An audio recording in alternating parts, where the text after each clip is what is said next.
মতো অবগত আছেন, আমি এই আতাকারা বাজারে কেন্দ্রীয় জামে মসজিদের সম্মানিত আমি খতিব দায়িত্বে আছি আজকে প্রায় 5 বছর।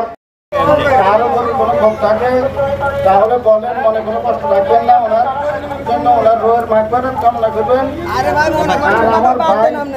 আমার ভাইয়ের যে মনে করেন যে মৃত্যুটা হয়েছে, তবে কিভাবে হয়েছে বাকি আসল বিষয়টা কার্যক্রম চলতেছে। তবে আমি আইনের উপর বিশ্বাস শ্রদ্ধাশীল। এখন আইনের গতিতে যা হয় তাই তাদের হেয়ার পরে সুস্থ বিচার কামনা করি আর কি। আইনের গতিতে দোষীদের সর্বোচ্চ আমি কিন্তু আসলে ওই দীর্ঘদিন তো দেশের বাইরে, আমি আসলে এখন কিছু বলার মতো। তবে আপনারা সবাই রুহের মাগফিরাত কামনা করবেন। আর আইনের গতিতে কাজ চলতেছে। এখন কারো প্রতি আমার কোনো এখানে আমি কারো প্রতি উস্কানিমূলক কোনো কথা বলতে আমি রাজি না। আইনের গতিতে যেটা হয় সেটাই হবে সুস্থ বিচার। আর সবাই আমার ভাই এবং বাতিজা এবং বাইরে ওয়াইফ আছে এখানে, সবাই ওদের মাগফিরাত কামনা করবেন, ওদের জন্য দোয়া করবেন।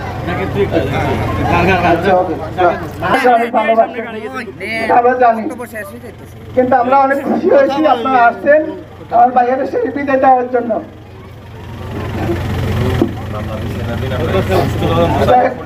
আমরা আপনাদেরকে একটা জিনিস বলে সন্তুষ্ট করতে চাই, সেটা হলো আমরা অলরেডি থানার সাথে কথা হয়েছে, আমরা সাধারণ করছি, থানায় গতিতে কাজ করবে। এখানে আমরা যদি কেস করি বা না করি, থানায় গতিতে কাজ করবে। কারণ এখানে আপনার পুলিশ, সেনাবাহিনী, র্যাব, পিডিআর, সিআইডি, টিআইজি যত আছে, যত সংগঠন আছে, সবগুলা একত্রিতভাবে কাজ করতেছে।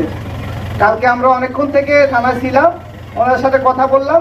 তবে আপনাদের কাছে আমাদের একটা রিকোয়েস্ট, আমার ভাই চলে গেছে, আমরা চাইলে বাইরে পাবো না, তাই না? বা হচ্ছে আমার বাতিজা চলে গেছে, বা হচ্ছে বাবি চলে গেছে, আমরা চাইলে আর পাবো না। তো ইনশাল্লাহ ভাইয়ের বিচার এই মানে আটাকরা গ্রামের মধ্যে হবে ইনশাল্লাহ, ঠিক আছে? যদি আপনাদের দোয়া থাকে আর ভাইয়া যদি আপনাদের সাথে ভালো ব্যবহার করে থাকে, আর যদি আপনার এখানে বিচার না হয়, আল্লাহ দরবারে বিচার হবে ইনশাল্লাহ, ঠিক আছে? আর আরেকটা কথা, আমরা থানাতে যেখানে কথা বলছিলাম, ওনারা বললো যে আপনারা যাতে গ্রামের মধ্যে আমরা কাউকে এখনো সন্দেহ করতেছি না, আবার সবাইকে সন্দেহ করতেছি। তো গ্রামে কেউ কারো বিরুদ্ধে কোনো কথা বলবেন না দয়া করে, কথা বুঝছেন? যে যখন মামলায় বিচার হবে তখন আমরা সবাই জানবো কে ভিকটিম, কে আমার ভাইয়ের এই ক্ষতিটা করলো আর দুটা ছেলেরে এতিম করলো, তখন আমরা জানতে পারবো। তো এমন কোনো কাজ করবেন না গ্রামের মধ্যে, বা কেউ কারোর বিরুদ্ধে সমালোচনা বা আলোচনা করবেন না যে অমুকে করছে, এই করছে, সেই করছে, কথা বুঝতে পারছেন? আর উস্কানিমূলক বা কারো বাড়িতে হামলা, কারোর সাথে কথা কাড়াকাড়ি, মারামারি, এগুলো করা যাবে না। তো সবাই একটু সাবধানে থাকবেন আর দোয়া করবেন, আল্লাহ যেন আমার ভাইকে ক্ষমা করে দেয়, আল্লাহ যেন আমার বাবিকে ক্ষমা করে দেয়, আল্লাহ যেন আমার বাতিজারে ক্ষমা করে দেয়।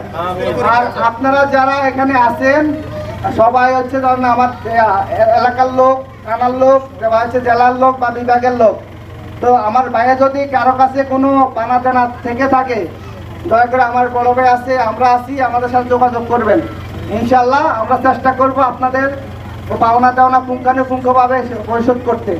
এবং কি আমার ভাইয়া যদি আপনাদের কাছে কোনো পাওনা থেকে থাকে, দয়া করে ওনার দুটো তিন ছেলের দিকে তাকাইয়া ওনাদের টাকাটা পরিশোধ করে দেবেন, ঠিক আছে? আর সবাই চেষ্টা করবেন ওনার জন্য যেন একটু মন খুলে দোয়া করতে। তাহলে ভালো থাকবেন, আসসালামু আলাইকুম। এই মুহূর্তে আমাদের জানাজা পড়াবেন আমাদের আতাকরা কেন্দ্রীয় জামে মসজিদের পেশ ইমাম হযরত মাওলানা সেলিম উদ্দিন।